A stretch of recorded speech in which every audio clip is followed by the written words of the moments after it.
کی ناصر بنا اور تمہارے ہمراہ ہوا اور تمہاری مدد کی. وَأَعَانَكَ بِلِسَانِهِ فَكَأَنَّمَا قَرَأَ ثُلْثَيِ الْقُرْآنِ, گویا اس نے 2/3 قرآن کی تلاوت کی ہے. 2 حصے کی تلاوت کی ہے. آپ قرآن پڑھیں یا علی کی مدد کریں محبت کے ساتھ, گویا برابر ہے ثواب اور درجے کے لحاظ سے. وَمَنْ أَحَبَّكَ بِقَلْبِهِ, اور جس نے آپ سے اپنے دل سے محبت کی. وَآنَكَ بِلِسَانِهِ, اور اپنی زبان سے آپ کی معاملت کی, آپ کی مدد کی. وَنَصَرَكَ بِيَدِهِ, اور اپنے ہاتھوں سے آپ کی نصرت کی. جہاں جہاں آپ کے دشمن کھڑے ہو گئے, اس شخص نے جس کے دل میں آپ کی محبت تھی, جس کی زبان آپ کے ہمراہ تھی, وہ اپنے قوت بازو کے ساتھ میدان میں اترا اور آپ کی مدد کی.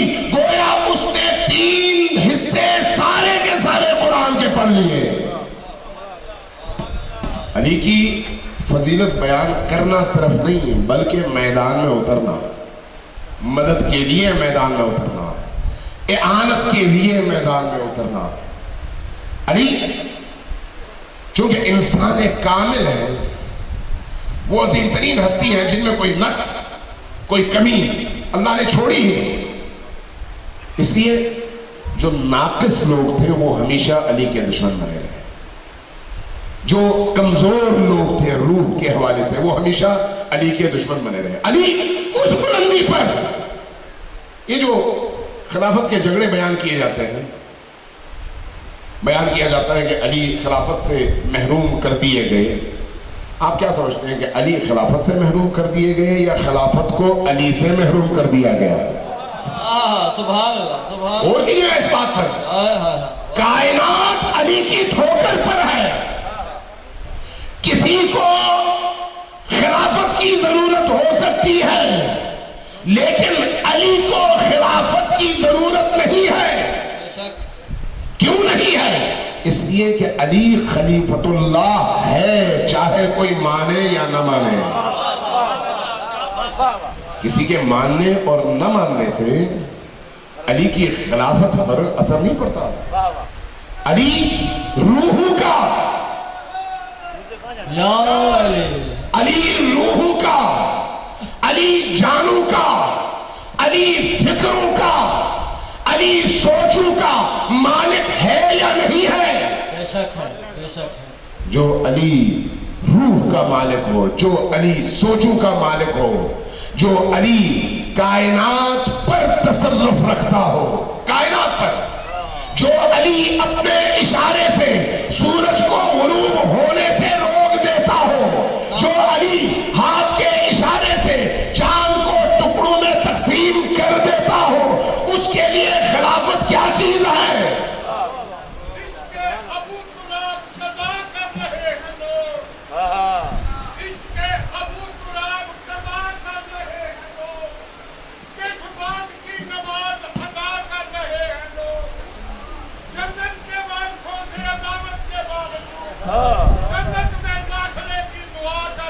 ماشاءاللہ, ماشاءاللہ. تو یاد رکھیے علی کو من حیث علی خلافت کی کوئی ضرورت نہیں ہے. میں آپ کو ایک سمپل سی مثال دیتا ہوں. ایک آپ ادارہ بناتے ہیں جدید ٹیکنالوجی کا, فرض کریں ایٹامک انرجی کا کوئی بہت بڑا ادارہ بنا لیتے ہیں اور اس میں لے جا کر مجھے آپ بٹھا دیتے ہیں. میں وہاں پر جا کے کیا کروں گا جب مجھے ایٹامک انرجی کے اسپیلنگ کا بھی نہ پتا ہو اور مجھے پتہ ہی نہ ہو کہ یہاں پر کرنا کیا ہے؟ اب سوال یہ ہے کہ اگر مجھے وہاں پر بٹھا دیا جائے تو یہ میری بڑائی ہوگی یا پھر جو ہے اس ادارے کے ساتھ زیادتی ہوگی؟ جب ہم علی کی بات کرتے ہیں نا, علی ان کی 2 حیثیتیں ہیں, ایک ظاہری اور ایک باطنی. باطنی حوالے سے شیعہ سنی سب مانتے ہیں کہ علی امام ہیں, کوئی ان سے امامت چھین نہیں سکتا. علی جتنے بھی سلسلے ہیں ولایت کے، جتنے بھی سلسلے ہیں تصوف کے، جتنے بھی سلسلے ہیں روحانیت کے، ان سب کی انتہا علی پر ہے۔ کوئی کیسے چھین سکتا ہے علی سے ان کی ولایت کو؟ کوئی مانے یا نہ مانے، سونا سونا ہے، کوئلہ کوئلہ ہے، کوئی مانے یا نہ مانے، ہیرا ہیرا ہے، پتھر پتھر ہے۔ میرے ماننے سے پتھر ہیرا نہیں بنتا، اور میرے نہ ماننے سے ہیرا پتھر نہیں بن جاتا۔ لیکن بات یہ ہے کہ ہم جو بات کرتے ہیں وہ یہ کہ اگر علی کو موقع ملتا تو خلافت کے مقام کو وہ اس بلندی تک لے جاتے کہ خلیفۃ اللہ کا جو منصب اس ظاہری خلافت کے لیے مقرر تھا، وہاں پر آپ کو اللہ کا وہ ولی نظر آتا کہ جس کے آنے کے بعد زمین اپنا سینہ کھول دیتی اور تمام کے تمام انسان ترقی کی اس معراج پر پہنچتے جو ہزاروں سال کے سفر کے بعد بھی انسان پہنچ نہیں سکتا۔ اس لیے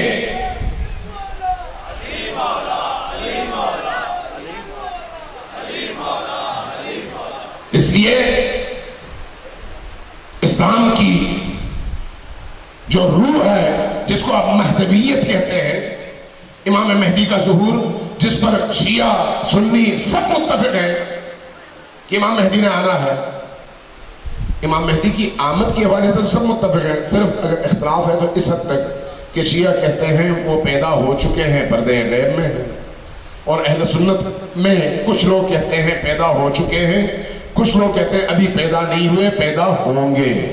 یہ ایک جزئی بحث ہے، لیکن جو اصل چیز ہے وہ یہ ہے کہ قرآن کا وعدہ ہے وَنُرِيدُ أَن نَّمُنَّ عَلَى الَّذِينَ اسْتُضْعِفُوا فِي الْأَرْضِ، ہم نے یہ ارادہ کیا ہے وَنُرِيدُ کہ ہم احسان کریں أَن نَّمُنَّ عَلَى الَّذِينَ اسْتُضْعِفُوا فِي الْأَرْضِ، ان لوگوں پر جو زمین پر کمزور کر دیے گئے۔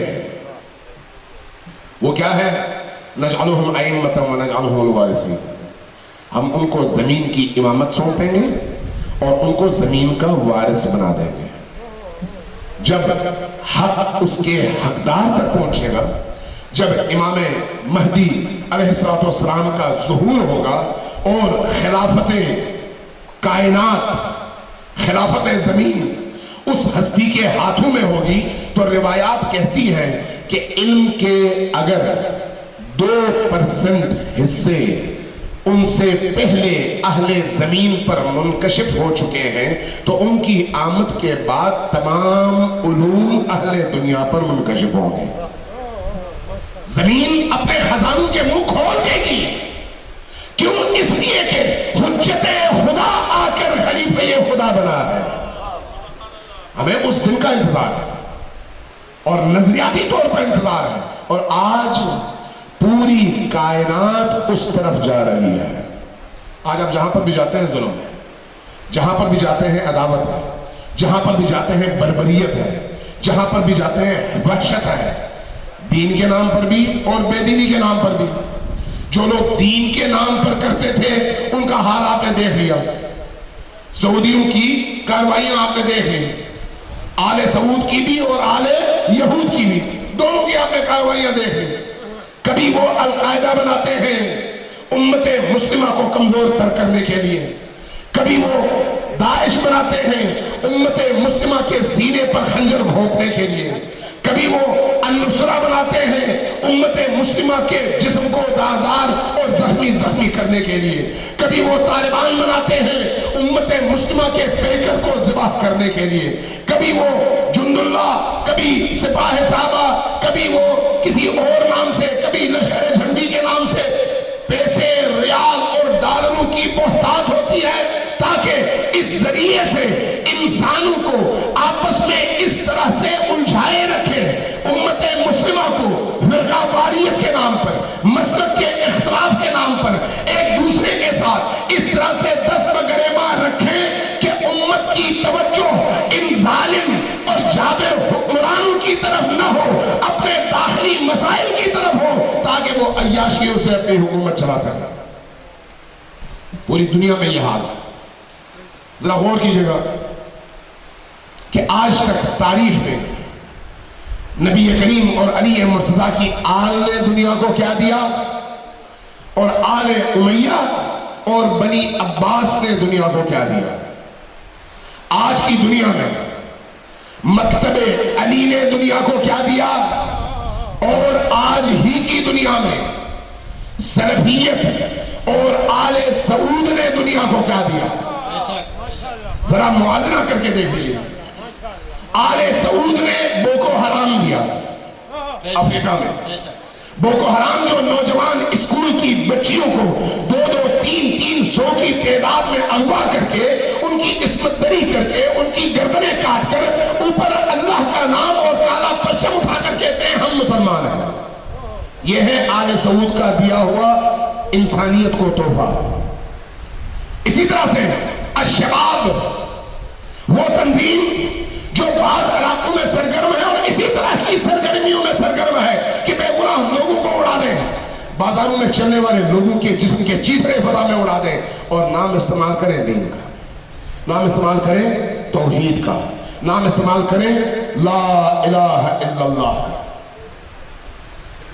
آل سعود نے کیا دیا؟ داعش، یہی جو مقرن جو مکافات عمل کے نتیجے میں اس وقت جو ہے گوشے تنہائی میں ہے، چند دن ہوئے ہیں۔ شاہ عبداللہ کے دور میں یہ شخص پوری دنیا میں گھوما اور پوری دنیا سے دہشت گردوں کو جمع کیا، اردن میں سعودیہ میں ان کی ٹریننگ ہوئی، اور عراق اور سیریا بھجوا کر داعش اور النصرہ کی تشکیل کی۔ آج وہی داعش جن کے اندر بربریت آ گئی، جو خون آشام بن گئے، جو درندے بن گئے، انہوں نے پھر ظلم کی وہ انتہا کر دی کہ انسان سوچتا بھی ہے تو لرز جاتا ہے۔ یہ ہے تحفہ آل سعود کا عالم انسانیت کے لیے۔ داعش کے مظالم زندہ انسان کو پنجرے میں بند کر کے، وہ کوئی شیعہ نہیں تھا، وہ کوئی اہل سنت نہیں تھا، وہ انہی کے مسلک کا، انہی کی قوم کا عرب، لیکن ظلم اور بربریت کی وہ انتہا کہ زندہ انسان کو آگ لگا کر جلائے اور وہ جلتا رہے، چیختا رہے، لیکن اس کو یہ لا الہ الا اللہ اور اللہ اکبر کے نعرے تلے فتح کے شادیانے بجائے۔ آل سعود نے داعش کی صورت میں جو تحفہ دیا، اس کا کارنامہ یہ ہے کہ وہ انبیاء اعظام کے مقبروں اور مزارات کو ڈھا کر، بم رکھ کر، بم سے اڑا کر اللہ کی وحدانیت کا جشن مناتے ہیں۔ یہ وہ لوگ جنہوں نے اولیاء کرام کے مزارات کو عراق کے اندر، سعودیہ کے اندر، سیریا کے اندر، بحرین کے اندر، اردن کے اندر، مصر کے اندر، خود پاکستان کے اندر، جہاں جہاں ان کو موقع ملا، اولیاء کرام کے مزارات کو شرک کا اڈا کہہ کر جنہوں نے اڑایا اور جشن منایا کہ ہم نے اسلام کی خدمت کی ہے۔ آل سعود نے جو تحفہ دیا، وہ تحفہ یہ ہے کہ ایسے وحشی اور ایسے بربریت سے بھرپور نوجوان معاشرے میں آ گئے کہ بے گناہ شخص کو پکڑتے ہیں، اس کی گردن کاٹتے ہیں، اس کا سینہ چیرتے ہیں، کلیجہ نکالتے ہیں، کیمرے کے سامنے کلیجہ منہ میں ڈال کر چباتے ہیں اور بتاتے ہیں او لوگوں اگر تمہیں تاریخ نہیں پتا تو جان لو کہ ہم ہندا کی اولاد میں سے ہیں۔ دنیا کو پیغام دے رہے ہیں کہ ہم کون ہیں۔ آل سعود نے یہ تحفے دیے ہیں، اور آج یمن پر حملہ آل سعود ہی کے نتیجے میں بحرین پرتلاتم، سعودیہ کے اندر مسلمان انتہائی پریشان حال، گنبد خضرا کے سائے میں